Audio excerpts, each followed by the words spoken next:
Food. What does food mean to you right now? Is it something you crave after a long day's work? Something you don't think too much about? You either order online from hundreds of different restaurants near you, all serving a wide variety of dishes? Or do you make your own food using the ingredients purchased from the nearby supermarket? That is something I really thought about for my Antebellum project. What was the origin of food during the antebellum period in America? Now that we know what kind of ingredients people during the antebellum America used, you have to realize what kind of recipes people made based off the ingredients that were around them. Recipe books and handwritten cookbooks spread throughout the 18th century and 19th century, making it much easier to pass around and reuse old recipes.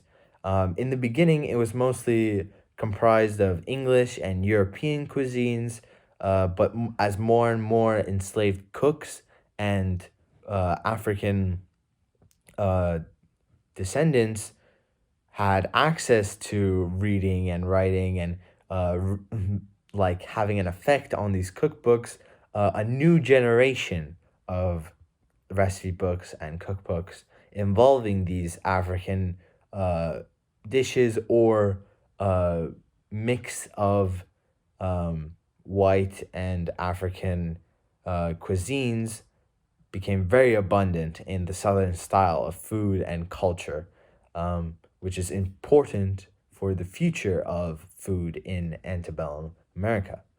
Um, this really interested my research, and I wanted to focus on a place that really took this diversity and unique cultures that existed in the southern states and transfer that to their cooking and their recipes and cuisine. And through my research, Louisiana and especially New Orleans, but Louisiana in general, had a very unique development in their culture because of what was, uh, who were the people in Louisiana at the time.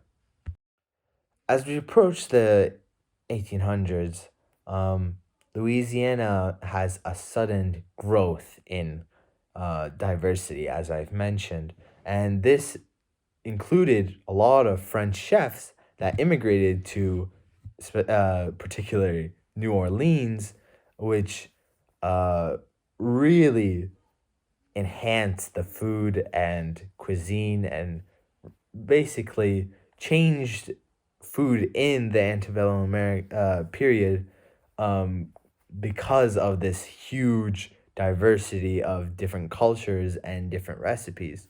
Um, this made enslaved cooks and uh, black people have more power when they become a enslaved cook or a person in the kitchen, because for for them to read the recipes from France or any other European recipe, they had to be able to read and write.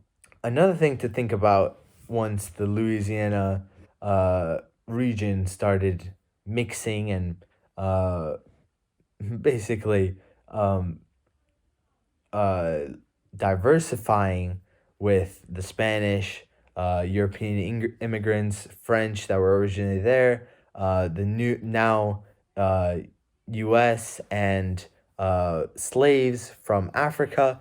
It really allowed for Louisiana to grow in diversity and uh, also knowledge of all these different recipes and techniques that came from the ancestors of the immigrants or whoever came to Louisiana.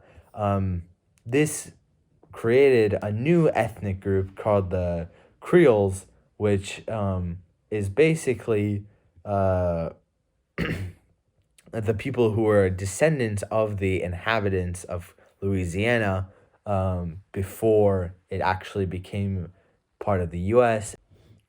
Once my research has had focused on Louisiana and the region of Louisiana, I kind of went into the history of what was Louisiana before the U.S. actually owned it, or it was part of the U.S. Before it was part of the U.S. is a better way of saying it. Um, at first, it was a part of the French settlements, and this involved a lot of French cuisine and people from France interacting with Native Americans and such stuff like that. But in November 1769, Louis XV of France secretly gave Louisiana to his Spanish cousin, Charles III, in an effort to kind of save his assets by keeping it in the family or giving it to his cousin, basically, in fear that the British might take control of that. This was because of the defeat in the 7 Year War that the French had against the British, and uh, which was a really big turn in Louisiana, since this allowed the Spanish to introduce new culinary tricks and ingredients, and basically a new wave of cuisine and recipes were introduced to the Louisiana area. This involved many techniques that the Spanish learned from the Mayans and Aztecs and Incas, all converging together with the previous French culinary cuisines into Louisiana. Um, and as Creole food enhanced and got perfected by these enslaved cooks, um, it became a staple for New Orleans and Louisiana of this incredible mix of, or a fusion of cuisines unique to the New Orleans area. This involved French, Spanish, West African, Native American cuisines, and some other European countries like Germany, Italy also got involved in the New Orleans cuisines, um, making a unique blend of cultures. Um, One interesting note is that the African ancestors, before they had traveled, or not traveled, but forced to move to the US, they had also traded with the Middle East, which is something not many people talk about, since the Middle Eastern foods and cuisines kind of shifted over with the West African immigrants and African immigrants into Louisiana and America.